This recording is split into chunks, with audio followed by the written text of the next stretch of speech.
Bismillah ar-Rahman ar-Rahim. Assalamu alaikum wa rahmatullahi wa barakatuh. Firstly, I'd like to apologize for us starting slightly late. And for those that are in the room that have already had the lunch, hopefully after this session you'd be a bit more awake and hope you've enjoyed your lunch, inshallah. So welcome to this high-level session on drivers of regional integration across IDB regions. Azerbaijan is the perfect place to hold this discussion. It has turned geography into opportunity and positioned itself as a bridge between regions, cultures, and markets. Its investments in connectivity demonstrate how strategic infrastructure can strengthen regional cooperation and unlock new opportunities for growth. Our discussion today is closely aligned to the IsDB Group's annual meeting's theme of regional integration for sustainable prosperity. At a time when the global economy is facing growing uncertainty, geopolitical tensions, trade fragmentation, and climate-related challenges, regional integration has emerged as one of the most powerful tools available to countries seeking to strengthen resilience, expand opportunities, and accelerate development. It is my pleasure to invite Dr. Hussein Husseinov, who is the advisor to the Minister of Economy of the Republic of Azerbaijan, to deliver the welcoming remarks. Excellency, the floor is yours.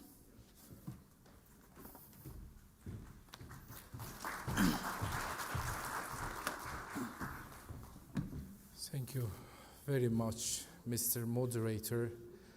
Excellencies, distinguished participants, ladies and gentlemen, good afternoon. Welcome to Azerbaijan, welcome to Baku.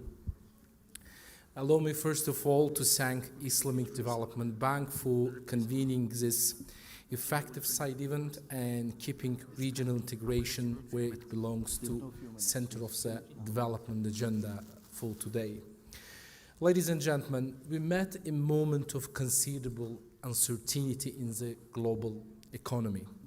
Geopolitical tensions, supply chain disruptions, and shifting trade routes are changing how countries do business with one another, even as economic interdependence continues to deepen. Against this background, regional integration is not an abstract policy aspiration. For many of economies, it has become practical condition for stability and growth. The case actually is straightforward. Integration diversifies trade structure and reduces dependence of any single market. It strengthens the capacity of countries to absorb external shocks. And it opens the way of the regional value chain linking production, logistics, and consumption across border, attracting investment, sustaining growth over the long term. We are observing a gradual strengthening global trade. In 2024 and 2025, with the total value of merchandise export projected to increase by more than 6% in 2025, reaching approximately $26 trillion.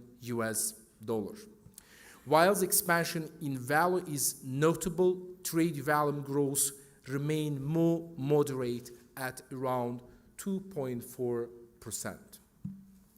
This outcome is particularly relevant when considered against earlier expectation as around 1% growth. The upward revision suggests that global demand has proven more resilient than initially anticipated, and the international supply chain have adjusted more effectively to recent pressures than many forecasts had projected. Ladies and gentlemen, for Azerbaijan, integration is first and foremost for an economic proposition. Trade and investment reinforce one another. Trade opens a channel through which investment flows, and investment in infrastructure, logistics, digital connectivity is what allows to trade to expand. Across Central Asia and the Caucasus, the room for strengthening both remain substantial.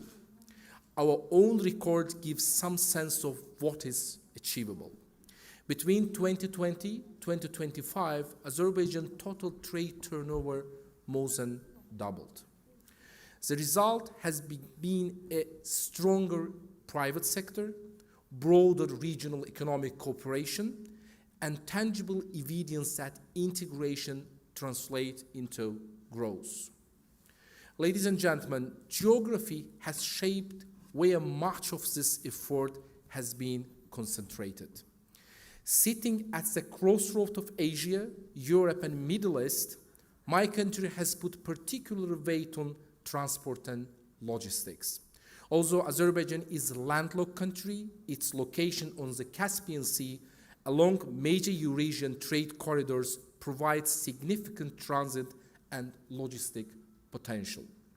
The Baku International Sea Trade Port now serves as a principal logistic hub on the Caspian, handling growing cargo flows between East and West. The Baku-Tbilisi-Kars Railway provides a direct rail link between Asia and Europe, cutting transit time for freight across the region considerably. The Middle Corridor brings these elements together. As global supply chain diversify, this road has taken on real strategic weight, and Azerbaijan serves as its transit and logistic core connecting Central Asia, the Caspian Basin, Turkey, and European markets. The steady growth of transit cargo through our territory speaks for itself. Infrastructure-led integration delivers measurable results. Distinguished participant, excellencies, energy remains the second pillar of our regional role. The oil and gas pipeline linking the Caspian and the world market have long anchored Azerbaijan's contribution to energy security. Today, the contribution is broadening. We are developing renewable energy projects at scale and pursuing cross-border green energy initiatives which add a new dimension of regional cooperation and diversification. Hard infrastructure alone, however, it's not enough. We should think modernization its customs system, expanding digital trade platform, and streamlining border procedures so that goods and services and capital move across our border with fewer delay at a lower cost. The corridors we build must be matched by the procedures that govern them. No country can pursue integration alone. The experience accumulated across Asia, MENA, and Africa is instructive precisely because it's so varied. Some regions have advanced through coordinated infrastructure programs, others through regulatory harmonization of trade facilitation. We all stand to gain from comparing these paths and learning from one another. Here, the multilateral development banks and Islamic Development Bank in particular play indispensable role in this situation. ISDB financing, technical assistance, knowledge work underpin cross-border infrastructure, trade facilitation system, and regional cooperation platform throughout our regions. Without this support, many integration strategies would remain on paper.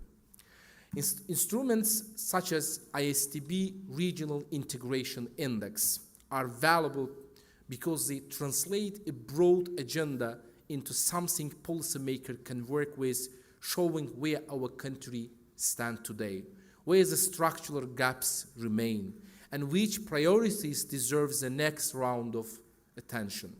Tools of this kind should guide how we sequence reforms in the year ahead and how we measure progress against them. Dear participant, let me close on this note. Deeper regional cooperation and stronger connectivity are not optimal features of development strategy. They are essential conditions for sustainable and inclusive prosperity across ISDB region and beyond. In a global economy moving as quickly as ours, the countries that invest in integration infrastructure and partnership will be one's best place to secure long-term growth and resilience. Azerbaijan, for its part, stands ready to work with all our partners, to advance this agenda and turn connectivity into shared and lasting opportunity. I'm sure during the panel discussion, you will discuss these challenges, best experience in Azerbaijan, in Baku, in ISDB annual meeting. Welcome to Baku. Thank you.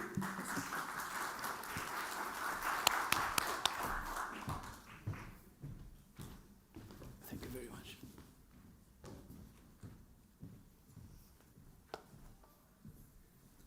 Dr. Husseinov, thank you very much for that welcoming address, but also highlighting two very important points. The first one I'm going to touch on is the issue that no country can do it alone, and that's exactly why we are here today.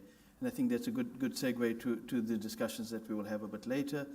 And then equally important, the role of MDB. So we'll look towards the MDBs. I'll take off my MDB hat and play the role of purely a moderator and look to the MDBs to see what sort of policy support and what sort of additional support they can give as we move forward and pursue integration. And important to see that Azerbaijan has used geography, despite it being landlocked, to its advantage and pursuing regional integration to such an extent. Ladies and gentlemen, I would like to invite Dr. Idrissa Dia, who is, did I give you a doctorate all of a sudden, Idrissa? Idrissa Dia, the Director of Economic and Social Infrastructure Department at the Islamic Development Bank, for his opening address on behalf of the Director General, Global Practices and Partnerships. Idrissa, the floor is yours.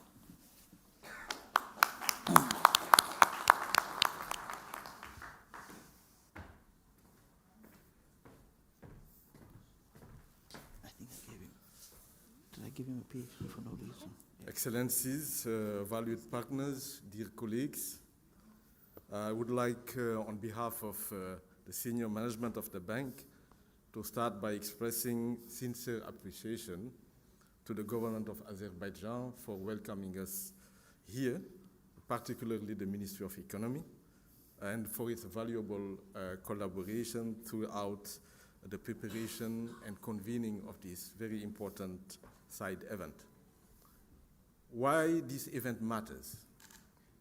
It matters because this session comes at an opportune time, a moment where the world is facing growing economic uncertainty, I would say turbulences, and mounting pressures on global trade and development, further exacerbated by the recent geopolitical tensions across different regions.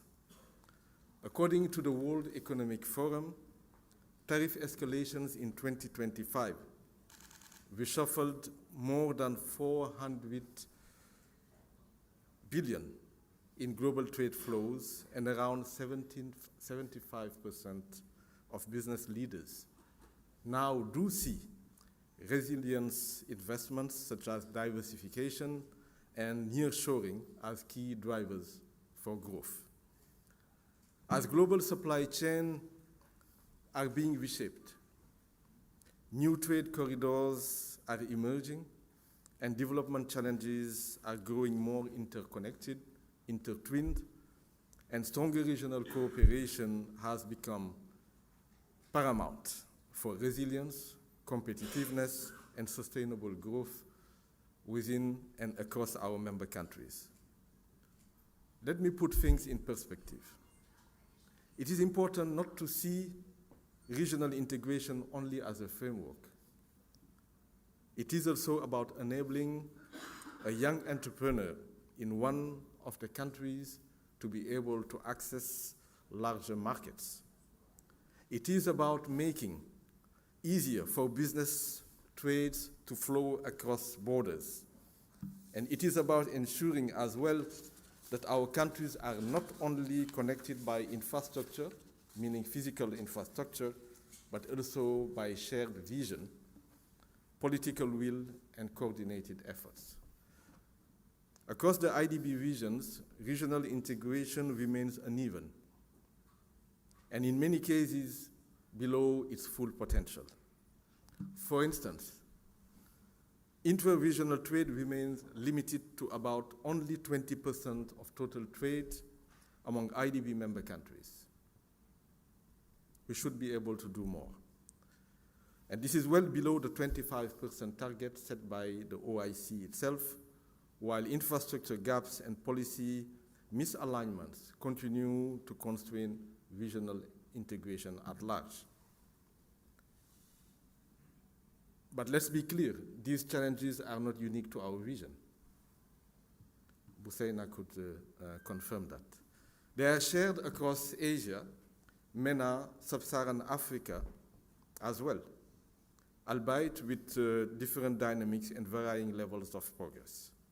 This disparity and heterogeneous nature of challenges and experience do underscore an important point very clearly. And that point is that there is no one-size-fits-all approach to regional integration, but there is immense value in learning from and with each other. Building on these insights, the most important question therefore becomes, how do we move from understanding to concrete action? And what is IDB doing in this regard?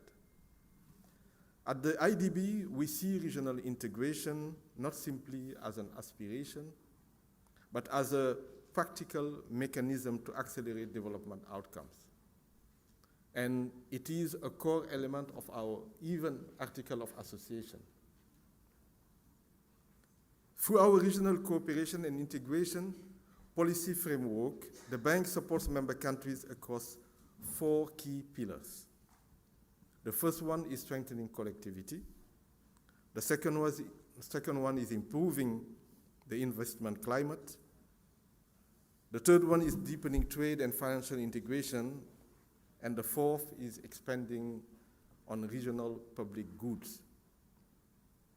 These pillars directly support the achievement of the SDGs by advancing infrastructure, driving growth, strengthening partnerships, and reducing inequalities across countries. And to support the effective design and targeting of those interventions, the bank has developed the Regional Integration Index, and we thank the Regional Integration team for that, which provides a comprehensive assessment of regional integration across key dimensions, including trade, finance, connectivity, and institutional cooperation. And of course, we don't forget the key contribution of our Chief Economist unit in this regard. The results are not only about measurement, however, but they are also about enabling better decisions, identifying bottlenecks, and guiding investment to where they are most needed. In other words, they are about setting the direction of travel.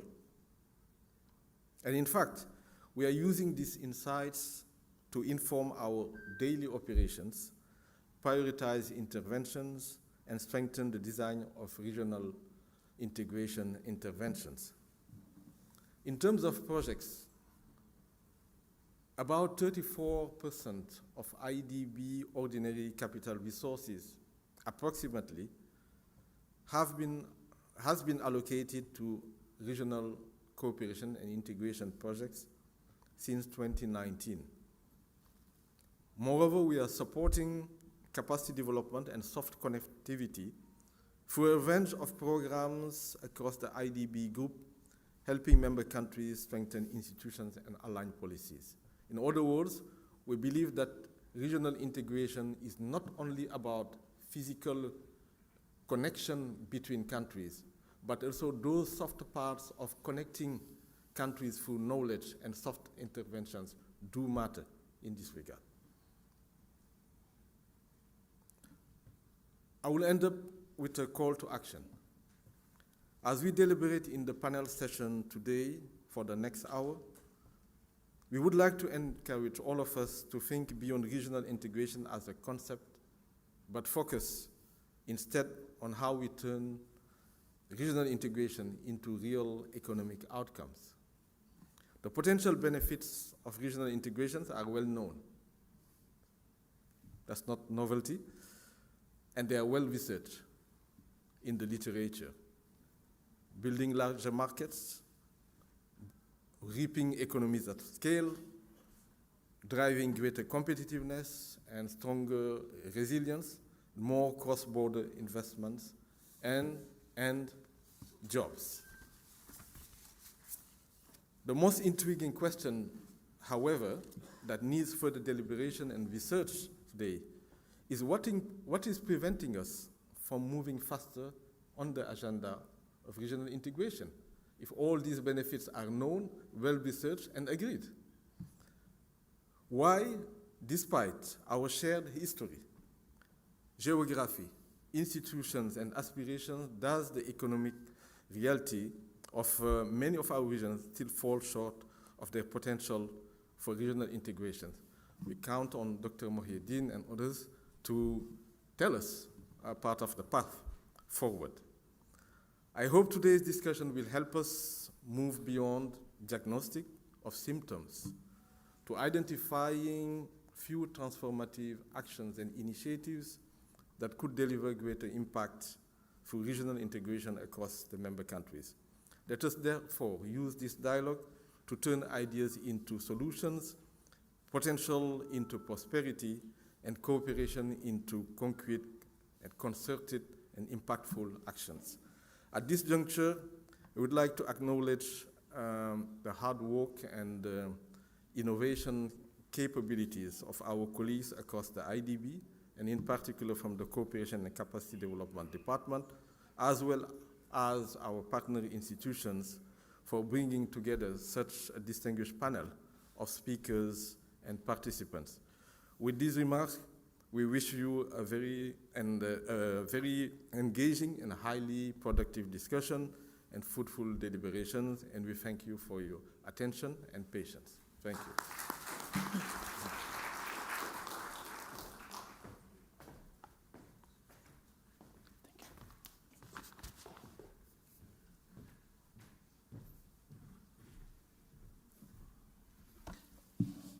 Idrissa, thank you very much for highlighting the fact that we have an unfinished journey, a long way to go, but also equally important for sharing the ISDB's integration agenda and the work that is being done to drive evidence-based decision-making across the group. Our keynote speaker needs no introduction, but I'll do it for the sake of completion. Dr. Mohieddin has been at the forefront of global discussions on development finance, economic transformation, and international cooperation. At a time when the financing gap for sustainable development continues to widen, his perspectives on how regional integration can support the achievement of the SDGs is particularly relevant. It is therefore my great honor to invite Dr. Mohieddin, the UN Special Envoy on Financing the 2030 Agenda for Sustainable Development, to deliver the keynote address on regional integration as a catalyst for financing the 2030 Agenda. We look forward to a very interesting talk. Thank you.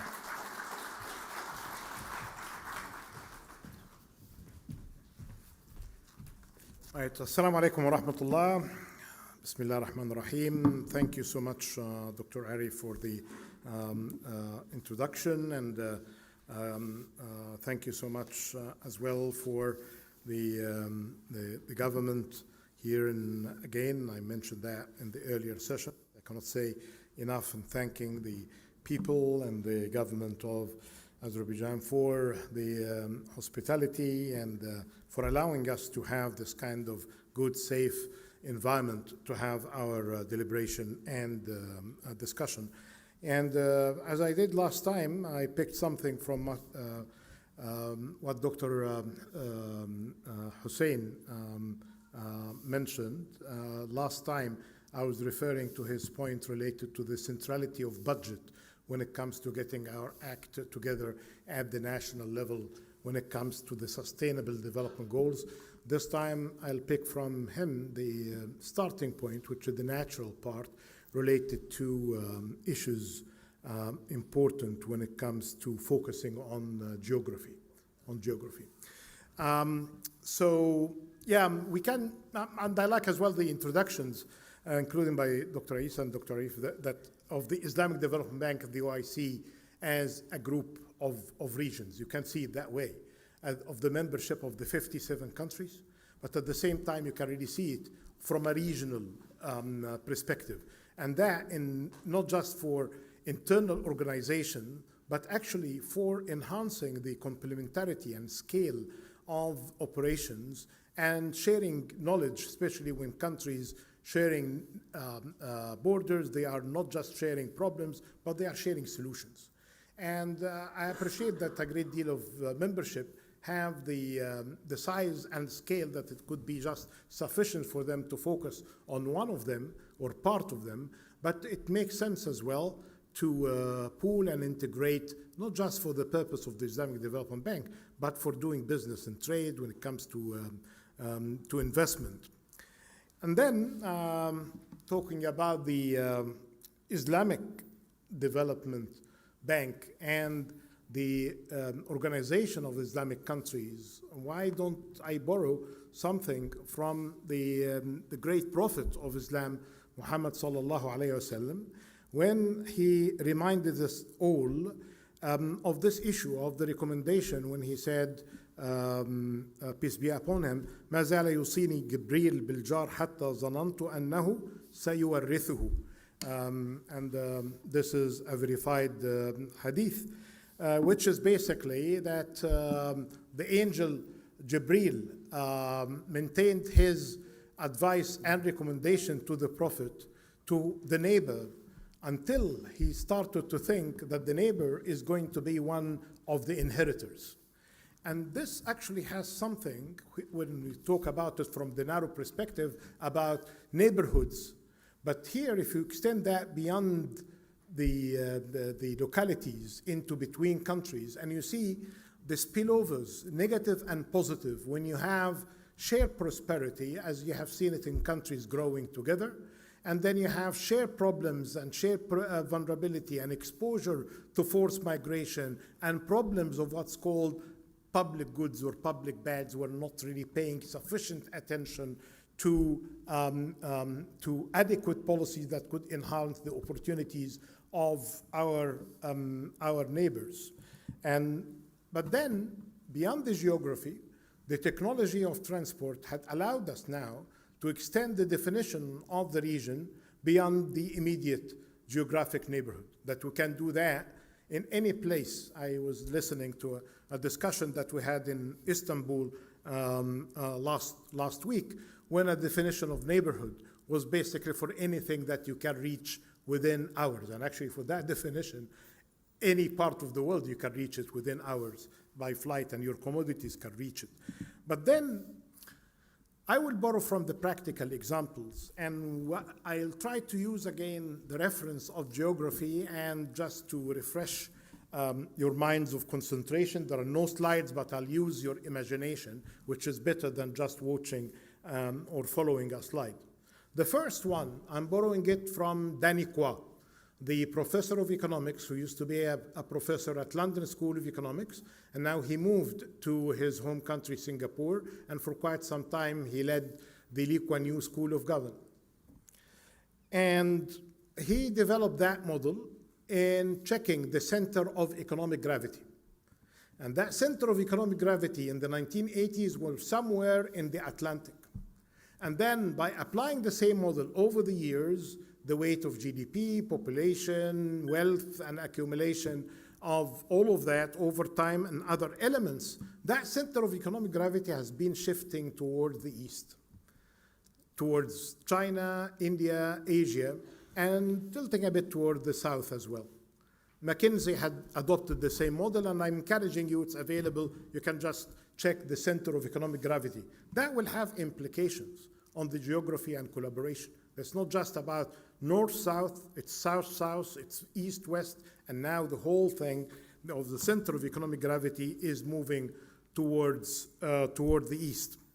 And here we need really to have some sort of dynamic consideration of the weight of the OIC countries and the members of the Islamic Development Bank. When it comes to the population, the people hosted in the countries of membership, it's around 25% of the world population. quite sizable. Then you see what is the ratio when it comes to GDP, global GDP, 10 to 12%. Share when it comes to total trade, 10 to 13%, and concentrated in a couple of commodities. When you check to what extent, and I think that will be picked up, to what extent we are trading together, investing together, and to what extent there is some sort of movement of not just of commodities, but of people, which is more important, there are many constraints. So there is a lot to be desired. We can really check that every aspect of them. For me, as a former Minister of Investment, I can say, well, it's an investment opportunity, because based on this excellent work conducted by the Islamic Development Bank in checking through a parameter or an index of the extent of collaboration, cooperation, in good day you can call it integration as it is being named. In the case of Africa, there is a list of matters here that could really be subject to investment themselves. So while they could be seen as a hurdle, others can see it as a way to collaborate. Can we borrow from the good example of the ASEAN by two things? One is controversial, that I'll leave it to the end, and one is just peaceful and nice. The peaceful and nice, to explain, everything is peaceful and nice. We are within the Islamic Development Bank. So the ASEAN today represents a market of nearly 700 million people and a combined economy approaching $4 trillion, quite significant. And over the past several decades, the ASEAN has become one of the world's most dynamic economic regions and among the leading destinations for foreign direct investment and trade. How they did it? They started by almost nothing of collaboration in 1967. And from time to time, it's not a perfect model. Actually, I cite the gurus of ASEAN, and this is the beauty of it. We're not talking about a perfect model that is hard to replicate. It's a good model that is getting better over time. And through better use of pragmatism, utilization of aspects related to collaboration, they are trading better together, investing better, and doing better when it comes to knowledge sharing. And even when it comes that they have some trouble and problems among themselves, as we have it back in the 1970s, when two countries fighting each other, and even with some tensions in the borders like a year ago, they are capable themselves in providing some solutions because they have the interest in solving their problems together, using the neighborhood with trade, investment, knowledge, and labor mobility. And they are navigating better the most tense kind of relations with the giants of China, India, and of course the US and Europe. They are collaborating together. And I wish and I hope that one day of one of the regions or the sub-regions of Africa or the Arab countries or West Asia, or collectively, we can all say what the Prime Minister of Malaysia said one day, that we can really collaborate and will do more. And because we realized that we all rise and grow together, or the alternative is not to be stagnant, we'll fall apart, all of us. So this is a kind of realization when Kuala Lumpur hosted the GCC and ASEAN summit last year. This is the kind of spirit that you need to do it. So what is the controversial part here? I borrowed from one of the members of the ASEAN when I visited them like 20 years ago. I said, well, when I was talking about Arab and African collaboration, and mainly the Arab collaboration then, and after we met many times, we became friends, so some sort of political barriers were relaxed, and I said, well, tell me about your success. He said, well, because we are very pragmatic when it comes to setting our agenda. These agenda of meetings are very much important. We have 4 items on our agenda, for instance. If we have disagreement in any of them, we just remove them. And then we focus on whatever we can really build it together. And actually, when we started in the ASEAN, the majority of the items of the agenda were not subject to agreement. So we removed them. Unlike you, and he was mentioning here us as Arabs, and he said, well, unlike you, we might have the majority of the items of the agenda that you have agreements on, and you remove them all, and you focus only on the one topic that you have disagreements on, and that's why there is no progress as you do it. So practically here, and I'll move fast for the benefit of time. So we started by the numbers. We spoke earlier about the SDGs, what I spoke about them there, that they need a lot of investments, of finance, of technical collaboration, of knowledge, of technology, and of incentives. And then we get into this, the findings of the good work that was developed by the Islamic Development Bank, and I'm happy to congratulate them for the excellent work. We can also say the following. The intra-OIC trade increased from 271 billion in 2005 to around 850 billion in recent years. Should we stop at that, or we can do a better job? We can do a better job by focusing on this kind of regional or regionalization. The focus on the integration index here, and they started with sub-Saharan Africa. As an African, I would really like to see for the whole of Africa, not just sub-Sahara, but this is a starting point. Get the rest of Africa. We talk about the 54 countries if you use the UN, or the 55, but coming from the UN, I'm talking about the 54 countries of the African continent. And we need to assess the performance across those 5 dimensions that I think we are going to be tackling: trade and investment integration, financial integration, production networks, connectivity and logistics, and human mobility and institutional collaboration.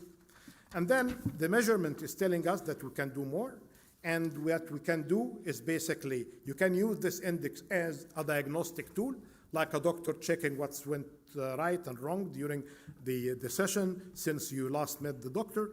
Second, that you can use it as an investment opportunity and prioritization tool, which I like it more, not just the diagnosis. Don't stop at the diagnosis. We need really to focus on the solutions. And third, as a programming tool for development institutions, including how to partner with them to maximize the benefit of these institutions. And fourth, as a platform for cooperation that could be extendable to the rest of the region. And you will be finding that one of the major hurdles is infrastructure, not just the conventional infrastructure, but the digital infrastructure. And they require huge investments. And here you can really use that kind of regional approach at scale to deal with some of the hurdles when it comes to infrastructure, energy, in water, data systems. And whatever you are going to be doing, you will be doing it with full conscious to the vulnerability to climate change. And as we discussed in the last session, any action that you will do seriously in the climate action is a development action. Having said that, if we are really to take this kind of regional approach, and with this kind of neighborhood spirit of collaboration and dealing with the regional public goods, I think we can really be doing better, especially with this kind of fragmentation that we are seeing in the global system. We can continue complaining that collaboration globally is not really up to our expectations, that we can complain that there are tensions rising, that there could be a Thucydides trap Thucydides, the Greek historian, who basically being referred to frequently about the tension between incumbent powers and the rising power. I'm much more worried, not about the Thucydides trap, I'm more worried about another trap, which is the Kindleberger trap, when you are seeing lots of the global public goods and regional public goods without adequate attention when it comes to health, securities, and standards. So the regional bodies, including what we see here in the neighborhood of Baku and Azerbaijan, a better collaboration in what we see and has been referred to several times with the neighborhood. There are lots of good ideas when it comes to trade, investment, and sharing standards to improving knowledge. This is the way to do it. Another way is just to moan about how the world is becoming unfair, becoming more dangerous, and becoming ruptured, and becoming more fragmented. I see opportunity in every hurdle that you will be hearing, and there are many, because we'll see these kind of bridges that are needed to be there in order to deal with the gaps. Each one of them is going to be an opportunity for investment until they are a bridge. And when you have them as bridges, we need to invest more in them to maintain and to improve them and to make them sustainable. One final lesson I learned, and again, perhaps this part of the world in Asia, on the ASEAN and its neighborhood is showing us a great deal of lessons. When I was at the World Bank many years back, I left in 2020, I was responsible before I left for partnerships and the knowledge network. And we're very active with Malaysia, Indonesia, and Singapore in improving public-private partnerships for infrastructure. And I was really impressed because we're talking about bridges, networks, airports, seaports, and all of that. But actually, the three of them, the three countries of Singapore, Malaysia, and Indonesia, and two of them are members of the OIC and the Islamic Development Bank, emphasize the importance of investing first in human capital for those who are going to be using the infrastructure capital and the fiscal capital. Because those who are going to be the users and utilizers of the infrastructure, those people are going to be the ones who are going to be maintaining this infrastructure. Those people who are very much the ones who are going to be develop such infrastructure for the future. So while we are focusing on some of the hurdles related to collaboration regionally to be the infrastructure hurdles and obstacles, one of them could be solved faster and better by investing in the skills and the human capital that's going to be using that and standardize it in the neighborhood. Having said that, it's very much important topic of our day. It has been always important, but in this kind of fractured world, ruptured world, a world out of joint, as Shakespeare mentioned, as I mentioned last session, I think there are many solutions that will have regional dimension to them and with a local impact at the end and at the very beginning. Very grateful for the opportunity and looking forward for your discussions. Thank you. Thank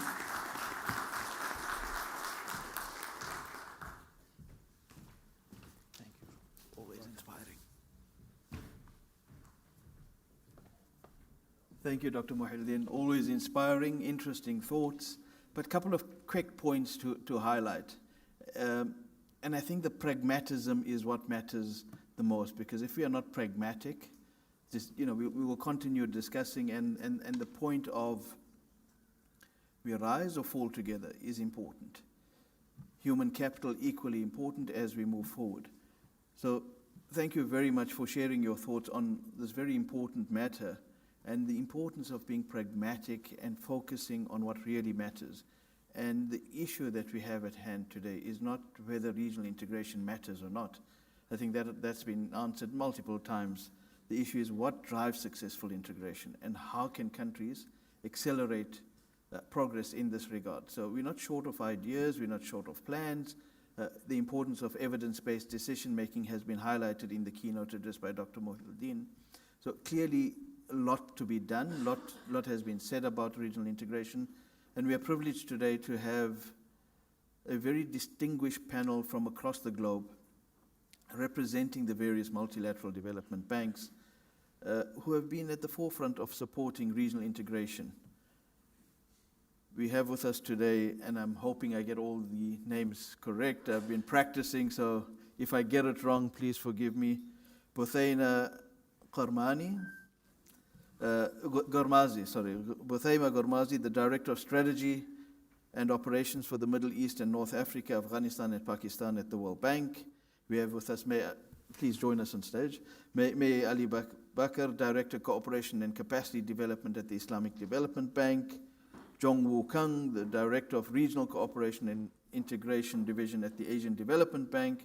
Last but not least, Yusuf Kone, the Chief Regional Funds Management Officer at the African Development Bank. Today's discussion, and I'm going to take my seat and continue with this.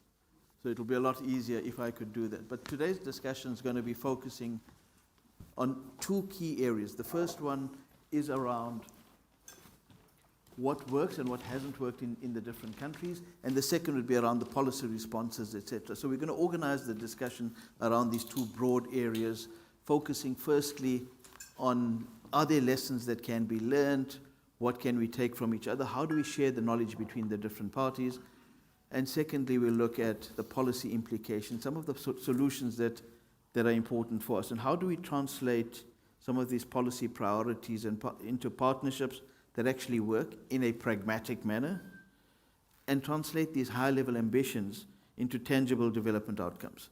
So with that, Bothaina, I'm going to turn to you.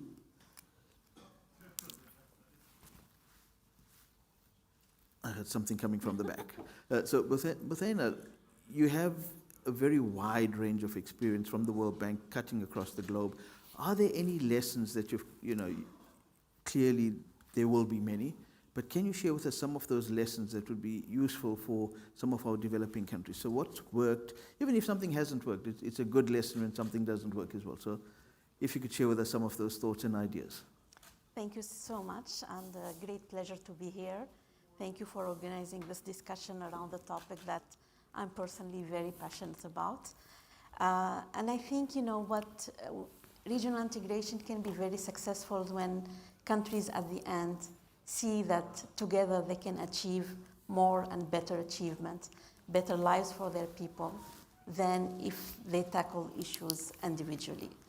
And from the experience from the World Bank, and of course this is also based on what we learned from other partners in this area, we saw that the approach in the bank has been focusing on 4 important elements.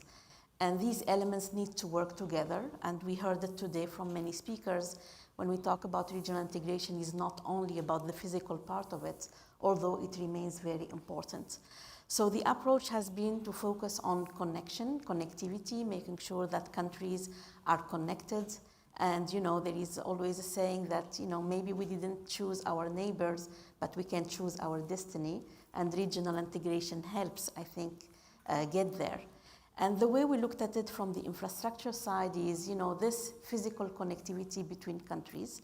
This is especially important for landlocked countries where, to have better access to the market, you need a way to get there, and very difficult to do it without a regional integration approach. We saw it in energy, and energy is actually one of the success stories in regional integration, where, countries saw the importance of connection, the importance of transmission lines that, brings them together. The West Africa Power Pool is a very good example. I think a very good example in West Africa, where today 4,000 kilometers of connectivity is there, and all the countries are connected. And the same approach is being replicated in other parts of Africa through the East Africa Power Pool, the Southern Africa Power Pool. And here, if we think about the importance of energy efficiency, that's a very important element there. And although it's about transmission, it's really about the whole ecosystem of energy. Digital was mentioned today many times. The importance of countries to think about a regional digital market is good. Because it lowers the cost for the end users. So if we look at it from this angle, by thinking about regional integration, you have, input that is cheaper, you have opportunities for the youth, you have more jobs.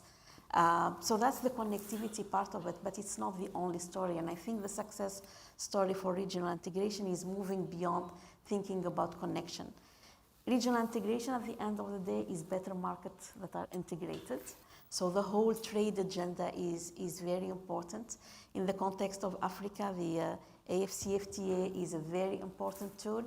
I think, that can get countries to have more fluid markets. And of course, when we think about markets, it's not only for goods, it's also for services, it's free movement of people, free movement of capital. There was one thing that His Excellency mentioned earlier about the importance of thinking about regional integration to combat global public beds. Whether we talk about the challenges that come with climate change, or we talk about the challenge that comes from pandemic, there are so many issues that a single country cannot tackle alone. And then the power of togetherness helps countries to reach that objective. In the bank, it's a very important, the World Bank, it's a very important priority that is tackled across the different regions. In Africa, I had the pleasure to be the director for regional integration until a year ago. this is the largest program in Africa. You know, we're talking about over $25 billion of investment that captures, you know, the four important pillars. And I think the success story there that, you know, could be useful to think about is, one, there was a deliberate strategy to think about it, and a strategy that brought countries together, that shows the benefit of thinking together. There are instruments that have been used for regional integration in the bank, very powerful instruments. We're using regional IDA. And these instruments are good because when a country participates in a regional project, they don't use all their IDA allocation. They can tap into, you know, a pot called regional integration. So you see more leveraging the resources, which I think helped a lot in cementing, you know, the regional integration approach.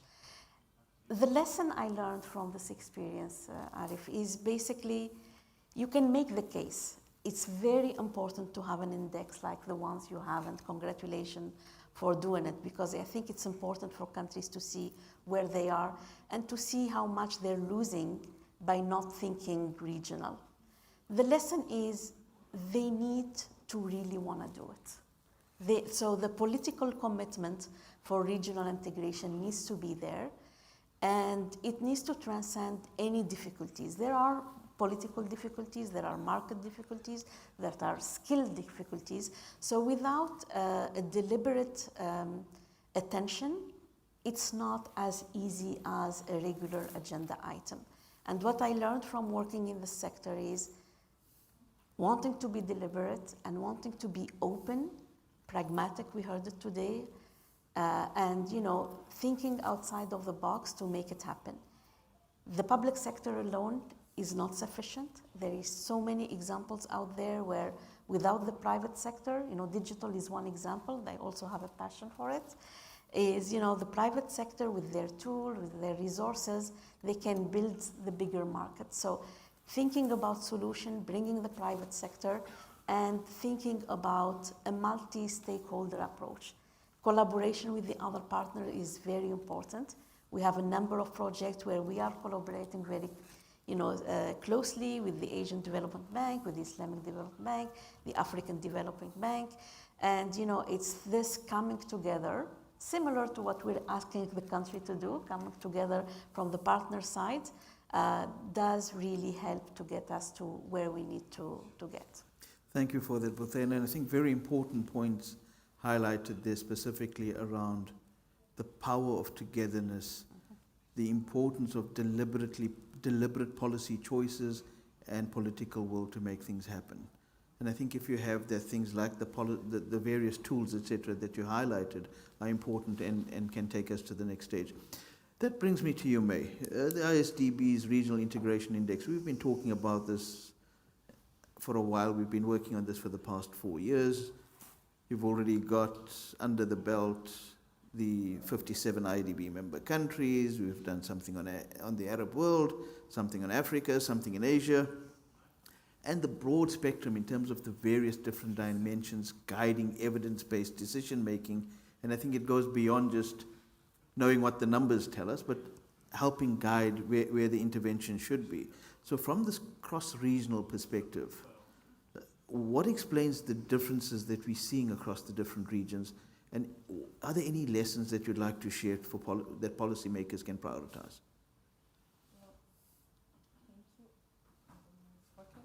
No, we can't hear you, May. You broke it. Yeah. Well, is it okay? Now you can hear me? There we go. I think that's much better. Yeah. Listen. So thank you very much for the question, and I'm happy to be part of this discussion. Looking at how we think about regional integration and how we look into it within the bank, we have a simple point to start with and a very important one, that regional integration takes different forms across the different regions. And what we look at, I think it's fine now. Maybe we're going to need to adjust. I can see some. Yeah, you cannot do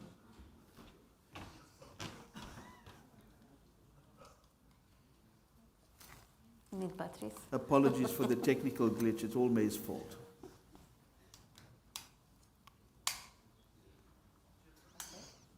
Can we try again, now? May? I hope it is. Okay? Yeah, much better. Thank you. So I was In saying the back, that. okay? Okay, thank you. I was saying that we start by a simple fact, but as a very important one, that regional integration takes different forms across the different regions. And what we have done as part of our regional integration index, we looked into the different regions that the bank, as you know, is covering 57 countries from at least 4 continents. So we looked into Africa, MENA, and also we looked into Sub-Saharan Africa, MENA, and also Asia. So when we look at the different regions and what we have there, so we look at Asia and you find that the index showed us that the countries are visibly integrated through private sector and through also business linkages and interconnections. They are very connected through trade, through investment. But when we look at the financial integration elements of our index, it's a bit at the low side. Looking also at Asia, you find that in the different sub-regions, there are differences. So some sub-regions are more integrated than others, looking at Central Asia or Southeast Asia. And the last thing that I would look at within the African countries is that you see a different dimension where the countries are connected through connectivity, because they are all now, the investment that they have done in transport and energy made these countries connected. But when you look at the financial integration, it's the same. They are not that well integrated. In the MENA, it's a different story altogether, where you find that countries are integrated financially. Financial integration is at the highest, but the trade integration is not that much among the Arab countries in the MENA region. When you look at the geography and where these countries are located, they are strategically positioned, linking Asia, Africa. We have the Red Sea, the Mediterranean, the Gulf, and we have all these logistic hubs that we have in the region. So these are opportunities when it comes to looking at the MENA. So looking at the 3 of them together and what we can learn, one of them is that in Africa we have, as Butaina was saying, the continental trade area, which is an important framework where these countries can easily be connected, but it is a framework right now. We need to move from a framework to implementation. So that is a key area that we need to take as a lesson in Africa, that while countries are connected, yes, infrastructure is important, but it is not sufficient. You need to have it complemented by frameworks that are implemented. That is one. Looking at Asia, where countries are working together, again, the financial integration part is a bit weak, but looking at how we can more get integrated through digital platforms, through making sure that this connectivity is linked with jobs. That is an important lesson and takeaway on that aspect. And on the MENA region, is just making use of this centrality, this strategic location, on how we can put more investment in ensuring that there is trade integration with these countries. Thank you. Thank you, May.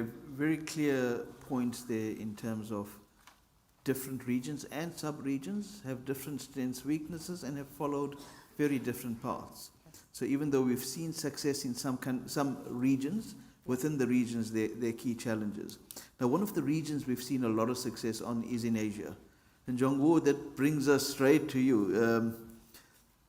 What were some of the key ingredients behind Asia's success? We've heard from Dr. Mohildeen earlier as well, in terms of the pragmatism on ASEAN, and the success of Asia is quoted widely in terms of integration, etc.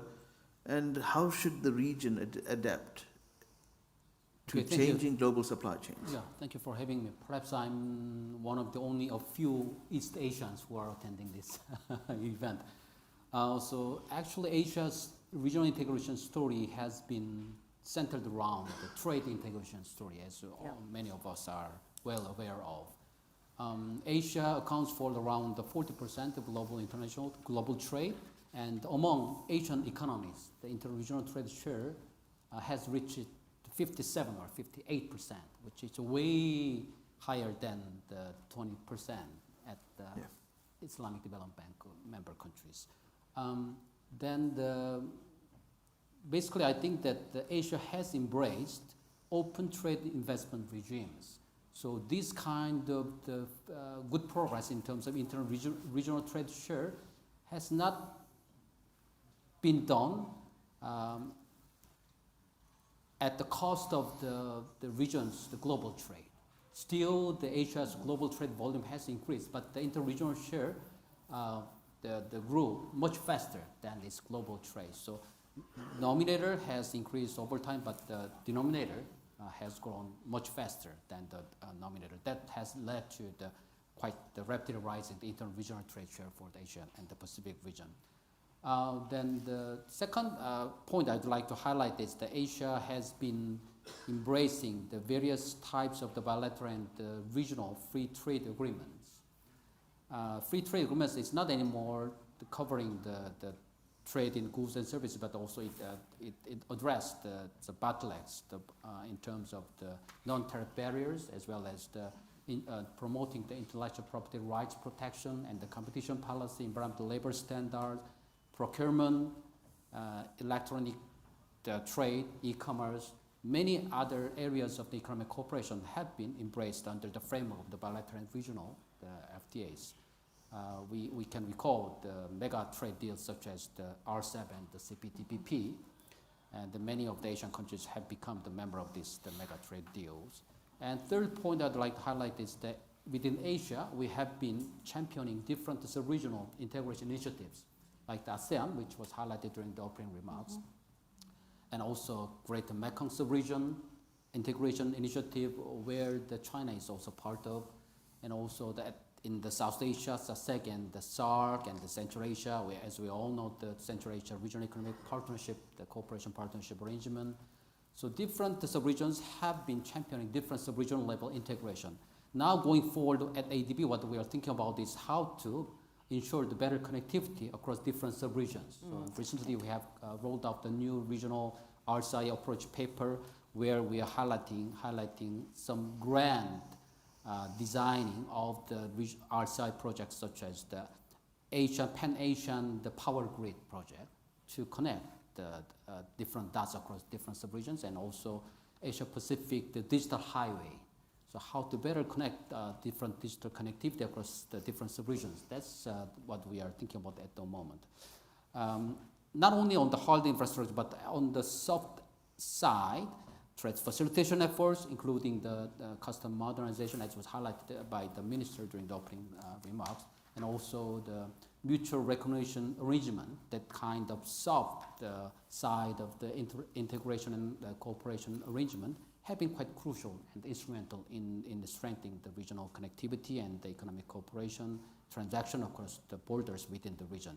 So, but I think that still one problem that we are trying to struggle with is that this kind of the rising tide has not lifted all the boats at the same time. Still, more countries need to be part of the regional integration, and also within the country there are SMEs and also the informal sector, and including the female-led enterprises which do not have access to international trade, and becoming part of the regional value chain and the global value chain. So that's where we need to pay more attention to in terms of the ensuring the inclusiveness of the benefits of the regional cooperation integration, to ensure the development gains are spread across the broader scope of the population and society within the region.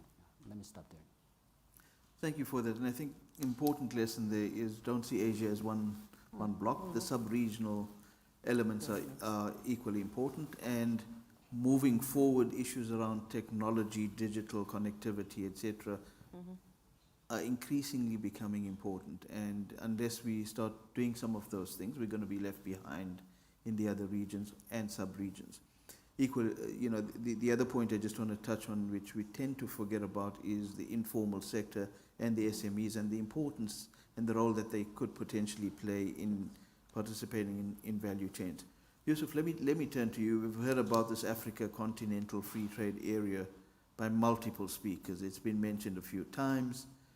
Some call it a framework, some said it's an agreement. How do we take that from this wonderful idea that the countries have signed into something practical? What is, trade agreements on its own do not necessarily result or would not guarantee integration. What additional reforms, investments, etc., are required to translate the Africa Continental Free Trade Agreement into real economic transformation? So how do we get to what Asia is 58%, Jongwoo, you mentioned? The intra-region? 58? 57%. 57. Yes, thank you very much, Arif. I think this is a very important question and topic, and thank you for inviting us for the discussion. I mean, for the Africa Continental Free Trade Area, you pointed it rightly. This has been a very good and big ambition for the Africa continent. But the challenge now is how we can turn this into concrete opportunity and gain, especially for the government, but for the private sectors, because at the end of the day, this agreement is going to be implemented by and for the private sector at the end of the day. So what is missing, actually? I think we have seen this agreement to be presented as a very good package, trade agreement, but what is missing, I think, is to see it as an investment architecture. And to do that, we need to think how we can go further than a simple deal, how we can concretely turn the intention and the ambition into action. And for that, there are three main elements that need to be brought out. The first one is about how we can turn this agreement in practice as something concrete. And for this one, we need two things: domestications, and we need also to remove the non-tariff barriers. I'm saying domestication because any agreement has to be implemented by the government, and May said it rightly shortly that we need infrastructure, but we need also framework. Here, what we need, we already have a framework. What we need is implementation. And to do that, with the 54 member countries, is to use the national regulations to turn them into concrete deal, but also harmonize at the national, at the regional level, so that we align in the rules, we align in the standard, but we also align in the practices that are going forward to increase intra-regional trade. So, but the trade agreement is not only about removing tariffs. So domestication alone will not also suit it. We're going to go further and think about how the traders in Central Africa or in landlocked region in Africa can reach borders, can reach a port in some maritime countries that we have. So I think the elimination of the non-tariff barriers is on the agenda, is key, and that we have to think about how the standard be also harmonized. Because if you go to one country and you face specific sanitary and phytosanitary measures that are not the same in the neighbors countries, that create problem for the private sector to across the border. And it's really diminishing the ambition of the ICFTA. Then the second element of turning this ambition into concrete reality is about the capacity to implement this. And I think we have a lot of institutions. We have the continental bodies, the AU and the ICFTA, but we need to think also about how we can empower the regional economic community, who actually are the building blocks for regional integration. We need to think about how we can connect this ambition also to concrete agenda for the REX, but most importantly for the country with concrete reforms and budget. All these institutions has to be resources and connected each other, because at the end of the day, the last channel will be the private sectors, which also need to be empowered and be also informed on how we can best use of the ICFTA protocols. So the last point, I think, is on how to make this agreement usable, is to link the trade policy with the industrial policy, and at the end of the day, the mobility. Because we are talking about trade, but we need people to trade. We need people to invest. We need people to finance. So we have to think about how the mobility of the people, of the capital, but of the good also is ensured, and that's also we align on the ambition of the ICFTA. I think this is very important because when you think about trade, sometimes we forget about how we can trade better, how not only to increase the volume of trade, but how we can improve the quality of the trade. So at this junction, I think the industrial link is missing somewhere. So all the infrastructure development work that we are actually doing, and this is precisely what the African Development Bank is trying to push forward, is really to invest in industrial agro-processing zone so that we ensure that we are not building only infrastructure when it comes to building the infrastructure gap of the ICFTA, but we are linking the production side to the market, and then the market also to the country so that they can move across borders. So I think it's very important to mention all these points. But I think in a nutshell, what I would like to say is that to go further, we have to first think about how we domesticate and how we push this ambition into concrete national measures, because we also have to translate this ambition at the national level, at the regional level, before we can see the benefits at scale. Thank you for that, Yusuf, and I think very important point raised on standardization, making sure that the national policies, at the national level, concrete actions taken together. So the harmonization of rules, standards, etc., very important if we want to move forward. Human capital, clearly very, very important. And I think a common message that's coming across from all of this is political will critical and has to be country-led.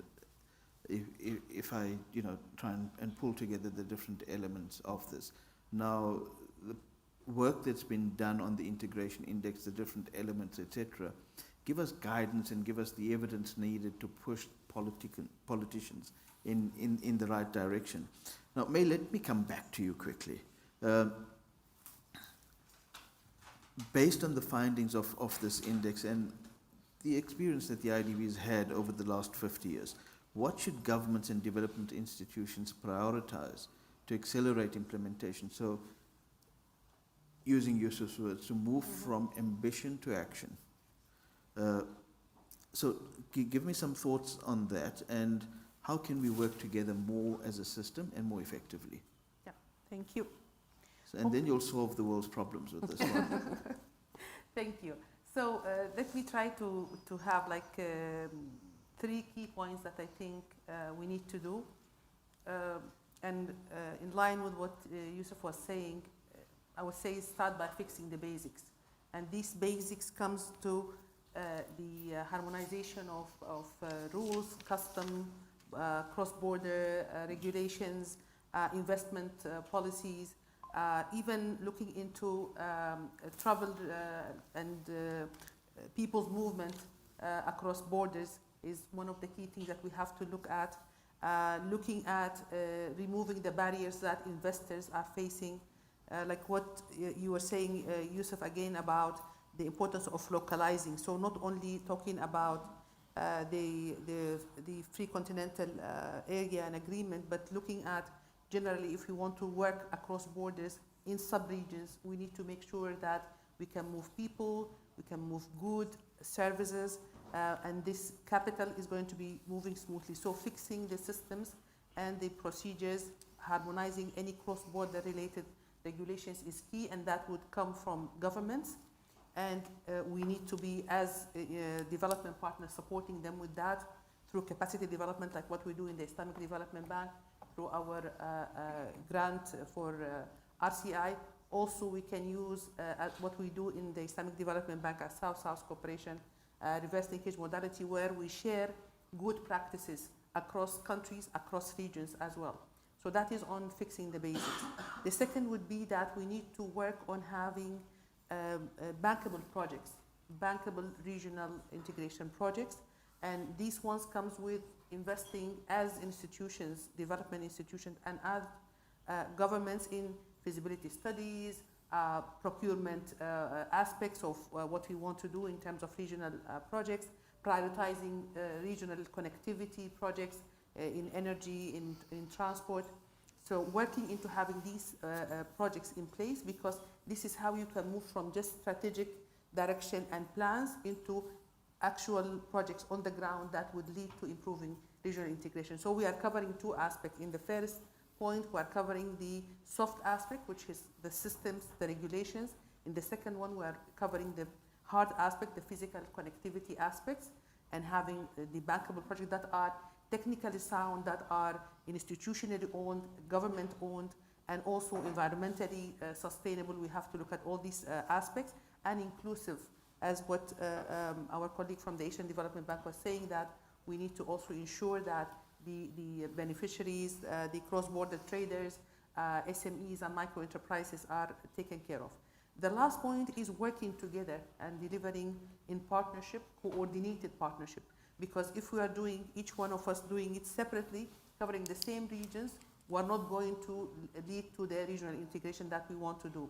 So working together as MDBs, supporting our member countries that we have joined, at least in this room, I think we have all the member countries shared by my colleagues here in the other MDBs. So coordinated efforts, we work together to mobilize resources. We have different mechanisms. Botaina was talking about how they are doing it. Also, Jong-woo was talking about how they are doing it in ADB. So pooling these resources together, mobilizing resources to have investment in regional integration, both the soft aspect and the hard aspect. So pretty much saying, let's get integration going at the MDB levels first amongst ourselves, Yes. so that we can actually have a better impact on our member countries and drive integration at the regional and sub-regional level. And I think we need to pick on Jong-woo's point that it's sub-regional. Yes, we've got to keep going down a bit further. So even for Africa, with the 54 countries, you've got to start looking a bit more at the sub-regional levels as well. Now, getting the basics right is an important element. And Bothena, let me jump to you. And gentlemen, we'll go with the ladies first for the second round as well. So Bothena, taking away the global hat from the World Bank and focusing on your area, current focus on the MENAP region, a lot of potential. And if you look at the work done by the Islamic Development Bank on that regional integration index, some very strong signals coming out of the MENAP region, strong high levels of integration in some elements and a lot weaker in others. So what, from your work in the region, what reforms and cooperation mechanisms have proven most effective, and what lessons could be scaled across the regions? Thank you so much. And when we think about MENAP, it's actually one of the least integrated regions in the world.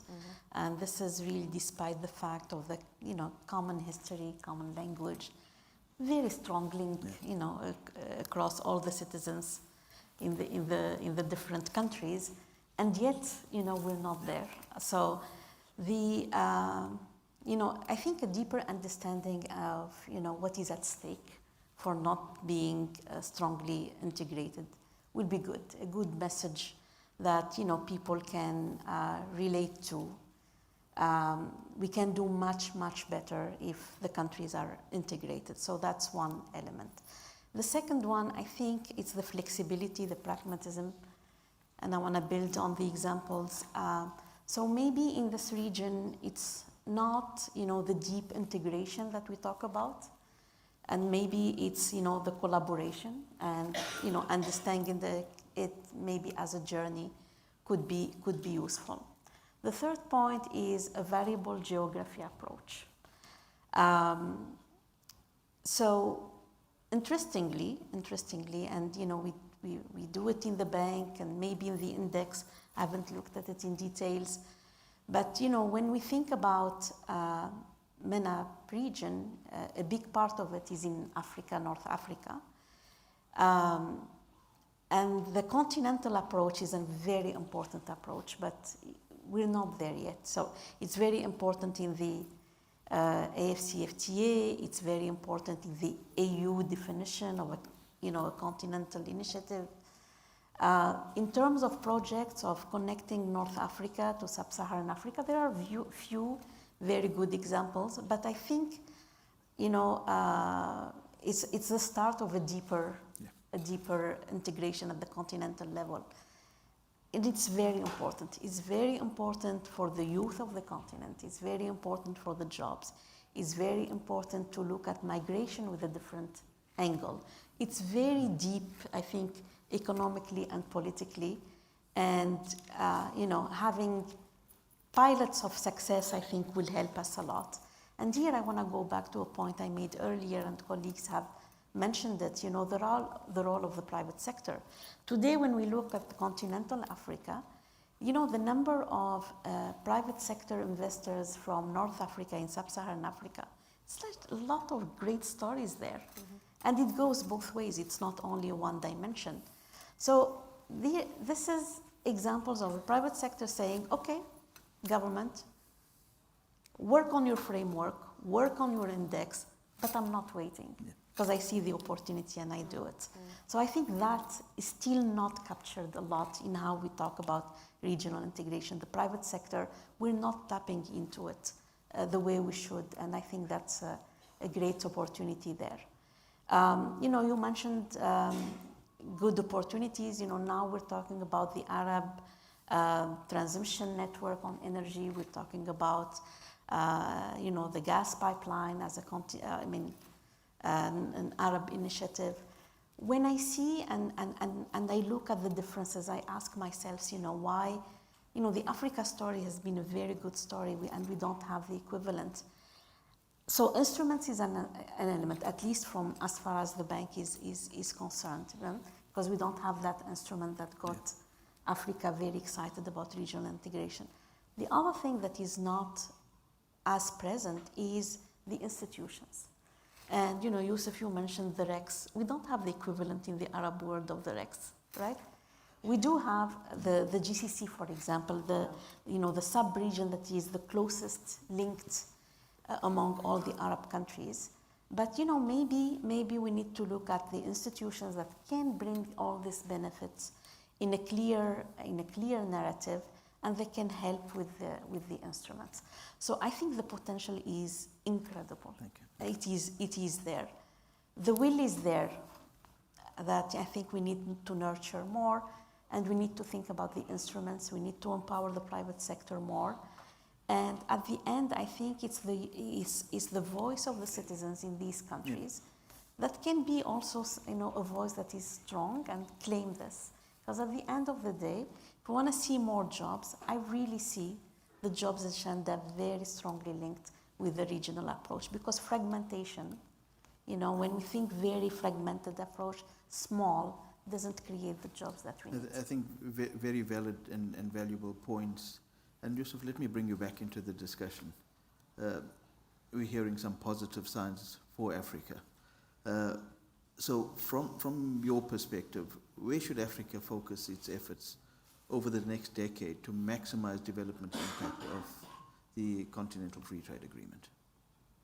Okay, thank you very much, Arif. I think this is a very critical one, and I think the shift should be on one important thing that we need to think about is the integrated economic development approach when we think about the corridors. I'm saying this from the perspective of the African Development Bank because I'm seeing the shift to integrated economic corridors as a very practical way to solve some of the challenges that we are facing in the regional integration agenda. Yet, we need roads, we also need ports, we need railway, all this type of infrastructure, but we also need to complement those by soft infrastructure. But in doing that, we need to think about all the challenges that I mentioned earlier, about the production side, about the NTBs, the non-tariff barriers, the capacity, etc. But the practical solution that I would like to actually propose is to really put an emphasis on building solid, integrated corridors across Africa. We need to link this infrastructure with the production zone so that the farmers that are actually producing can link directly to the market, but also we need to also bring the issue of power. So access to electricity is critical for industrialization. So all this has to be part of the solutions, what we have in the integrated economic corridors. So the efficiency at the borders will also be part of it. And most importantly, when you look at the example that we have in a flagship initiative at the PIDA, the Program for Infrastructure Development in Africa, for example, we are talking about Praia Dakar, we are talking about Abidjan-Lagos corridor. The Africa Development Bank is actually financing the Lobito corridors, where we are linking all these critical minerals areas to, export, facilities, etc., in a manner that will bring not only the infrastructure, but will bring competitiveness, but will also bring solution to the private sector. Because as I would like to point out is that the factories or the industry, the private sectors need to also rely on reliable power solutions for the continent, not only on the infrastructure side. But the second element is to think about regional value chains, because most of the time we are thinking about national industrial strategies. I think we need to avoid having this type of fragmentation as it has been mentioned, and think broadly about, not about only what one country can produce, but how collectively the African countries or the region can jointly produce goods. So I'm thinking about one industrial policy, but not about 54 national industrial policies. So just to think about regional value chains to increase market access for the continent. But the last point for me will be really access to finance. And I would like to maybe recall what we are doing at the African Development Bank Group, and particularly I'm working on the regional operation envelope, which is a dedicated window for supporting regional integration agenda. So we have these specific resources that are channeled to support the vision of an integrated continent, with the solution, of course, on the integrated corridors or smart corridor approach. And this is really linked to the strategy that we're actually designing in terms of promoting, also the Africa financial architecture.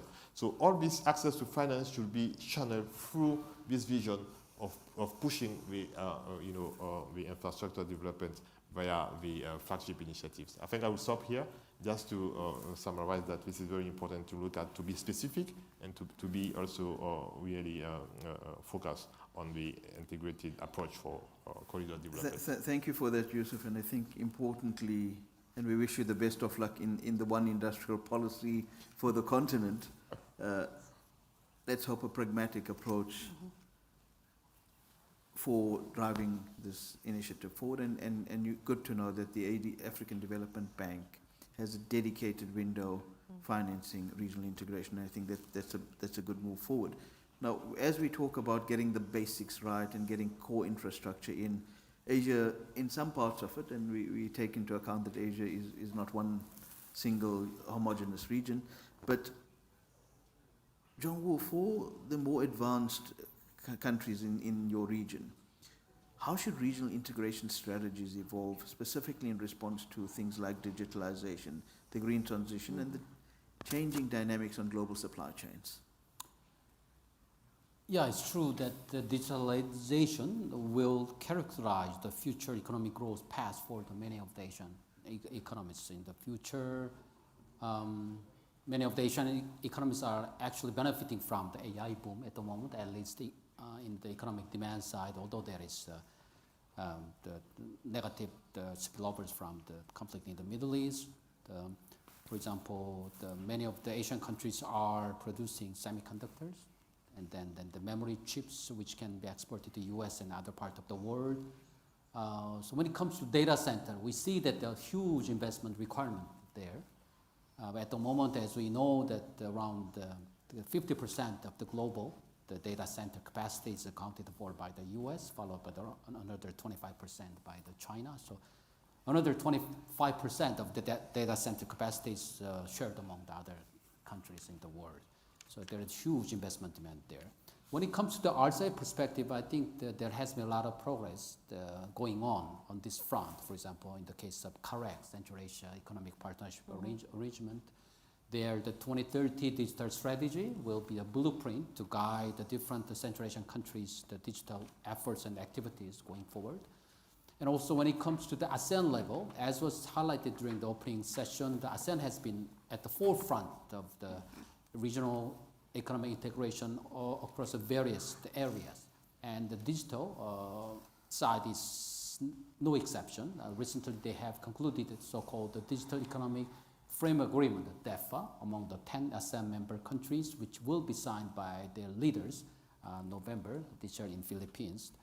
And then but at the cross-border level, according to the UNESCOP's the trade facilitation survey, although there has been much progress that have been made in terms of the implementing the trade facilitation measures, on average 62% of the Asian Pacific countries have adopted and implemented to some level of the trade facilitation. But when it comes to the cross-border paperless trade, the achievement is much less promising, only at 42%. So this means that there are a lot more to be done. For example, the KYC, Know Your Customer procedure, and also the digital payment. A lot of the SMEs and then the women, female-led enterprises are having some constraint in terms of making the digital transaction through the e-payment, the digital payment. So more needs to be done on digital front. When it comes to green transition, I see there are a lot of opportunities there. For example, the critical mineral manufacturing and also green technology advancement, which are being embraced by Asian economies. But at the same time, the green transition, green economy can also pose some kind of challenges to some of the businesses and economies alike. For example, there will be a lot more stringent requirement in terms of the complying with the measuring, the reporting, and the verification, so-called the MRV requirement. One clear example is the EU's the CBAM, so where many of the regional economies and the business will have to strengthen their compliance procedures. So there will be more efforts to be done in terms of the supporting the capacity building of in particular SMEs in the region, so that they can reduce their compliance costs for some of the regional businesses in the regional economies. Then I'd like to touch upon the free trade agreement issue, because this is my favorite agenda item of free trade agreements. It has been the backbone of the regional integration across the region. But when it comes to the estimating the positive trade promoting impact of the free trade agreements, when we conducted such analysis, Asia's regional trade agreements don't seem to be yielding the high enough, the big enough impact in terms of trade promoting effect compared to the global average, which shows around the 10% of trade promotion effect from the regional trade agreement.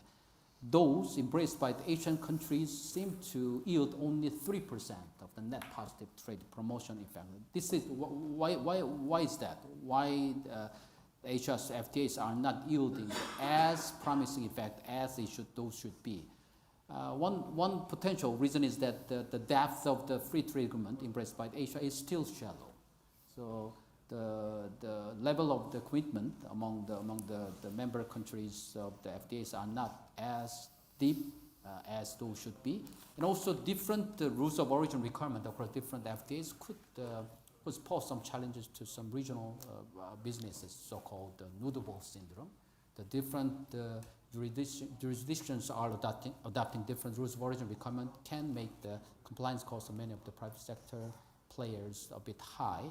So going forward, what we are thinking about is how to harmonize different rules across different FTAs to be adopted and embraced by the regional economies of Asia and the Pacific countries, and how to make the quality of the FTAs a bit deeper and higher by embracing not only the trade in goods but services, but also the labor and the environmental standards, and also digital trade, including the e-commerce transaction, cross-border e-commerce trade, So those kind of issues are what at IsDB we are thinking about going forward to better support our regional stakeholders in the region.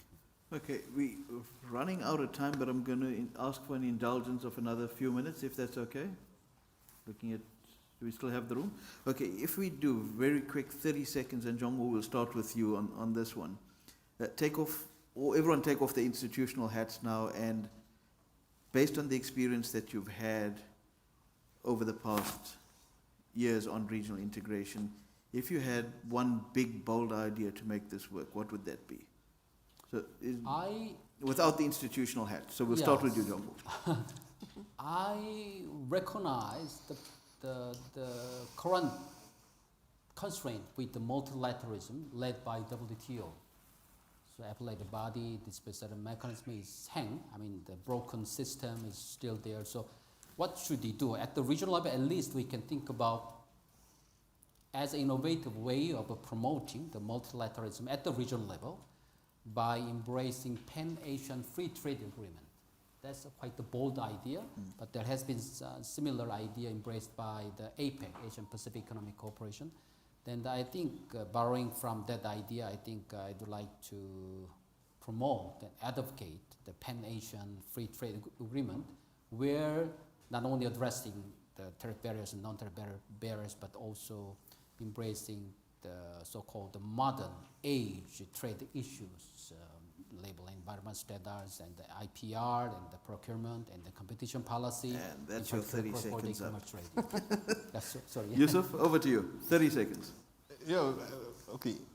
For me, I think we should be very selective. We have to apply selectivity. We cannot do everything at the same time. So let's be focused, and I will recommend that we focus on few integrated economic corridors.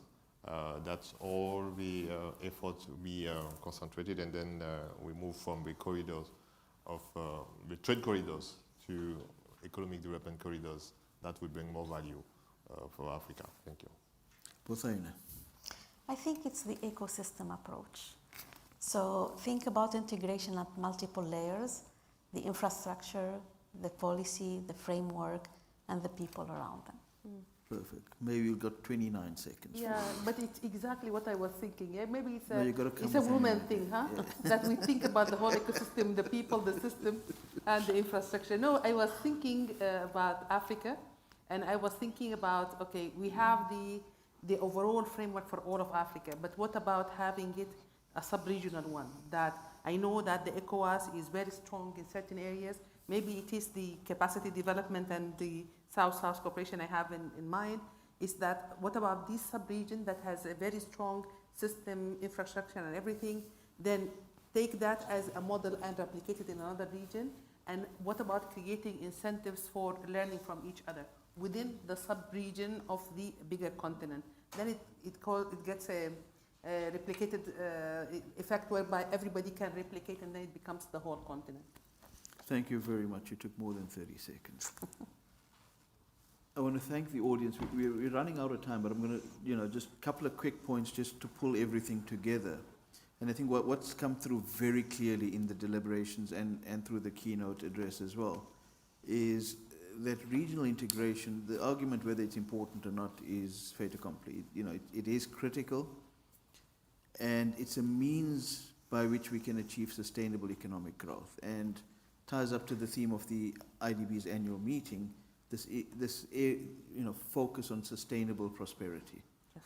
And that's critical, and what if we add to that a pragmatic approach and understand that we rise and fall together, the interdependencies are there at the sub-regional and regional level, and that's come across very clearly from the panel today as well.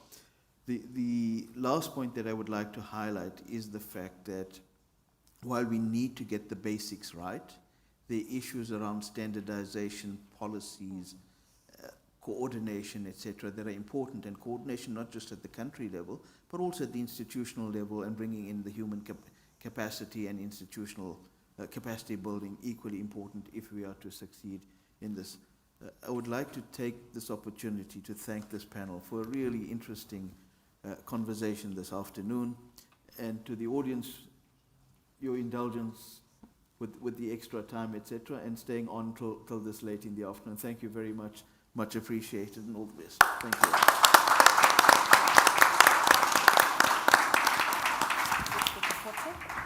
Yeah.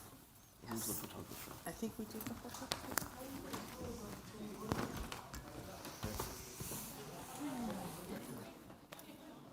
Thank you. Yes. Oh, we have photo? Okay. So cross-continental. Yeah, cross country. You got to prove that you came here and did Yeah. something. Thank you. Thank you. Thank you, Hussaina. Thank you so much. Take care. Thank you. Thank you. Thank you. Thank you, Hussaina. Much Has been appreciated. a pleasure. Have يعيشك فرصة سعيدة. a card. Here we go. Thank you. Thank you. Oh, We pass on. yes. Thank you, thank you. Yeah, thank you so much. Thank you. No, that's Let fine. me take this. Ah, salam alaikum. Is Fahad here as well? Yes, yes. Oh, okay, I must see him. I haven't seen him. How are things? All well, inshallah? Alhamdulillah. Alhamdulillah. Shukran. Salam. Yes. Salam alaikum. Arif, alhamdulillah. Turn it on. MX. Ah, mashallah. Fadl. How are you doing? How's the house? Alhamdulillah, alhamdulillah. How's Badia? So next step, what you will also move to President African Development Bank next time?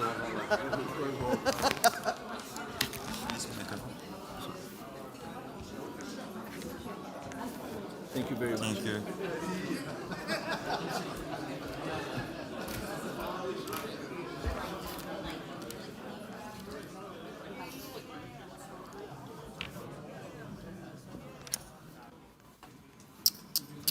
Hey, BJ.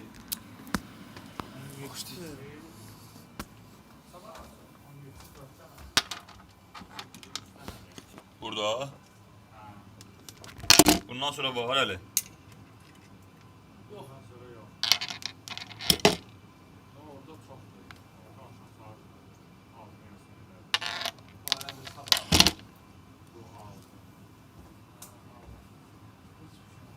Biz de sabah salonda başladık, size bitiriyoruz.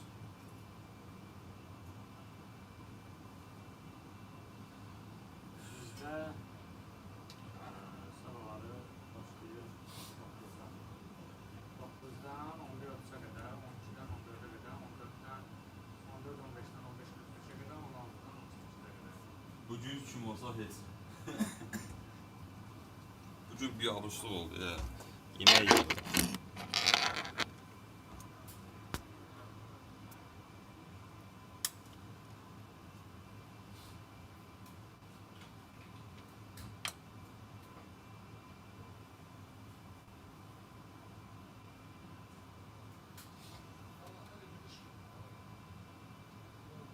Müəllimlər zəhmət olmasa Portuzdan olan müqavilə və indi mənim orada digər sənədlər götürürəm, mənim lazımdır Portuzdan olan müqavilə.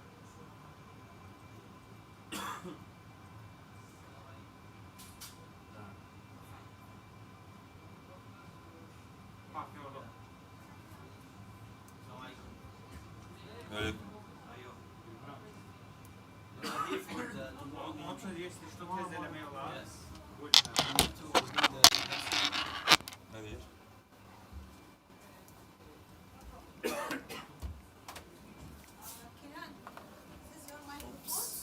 Thank you.